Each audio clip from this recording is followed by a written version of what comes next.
কিভাবে করতে হয় এটা শিখবো। এখানে আমরা প্রয়োজন মতো আমাদের ইনসুলেশন ছাড়িয়ে নেওয়া হয়েছে।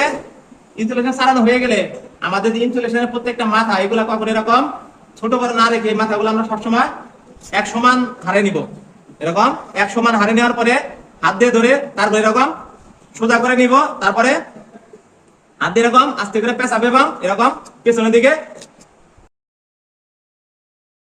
ওইখানে খেয়াল রাখতে হবে একটা খেয়ের উপর যেন আরেকটাকে না পড়ে, এবং আমাদের যে এখানে যে তারগুলা দেওয়া হয়েছে কেবলগুলা এই মাথাগুলা যেন সমান থাকে। এরপরে এই টাইটটা হয়ে গেলে এখন আমরা কম্বিনেশন প্লায়ার্স দিয়ে তারগুলা ধরে এরকম এক সমান আমরা এটাকে পেঁচাবো।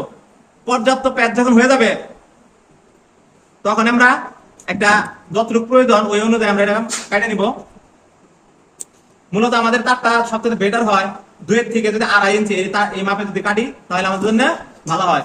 তো 2 থেকে 2.5 ইঞ্চি আমরা 2.5 ইঞ্চি এইরকম মাপ রেখা, 2.5 মাপ রেখা এখানে আমাদের তারটা বাতিটুকু কাটে দেওয়ার পরে এই যে কেবলটা আছে যেটুকু বাসকা মানে পেঁচানো হয়েছে এইখানে আমরা 3টা ভাগ করব। 3 ভাগ করে আমরা 1/3 অর্থাৎ 3 ভাগের 1 ভাগ এরকম ব্যান্ড করে যদি দেয় তাহলে আমাদের এই পিঠে হয়ে যাবে।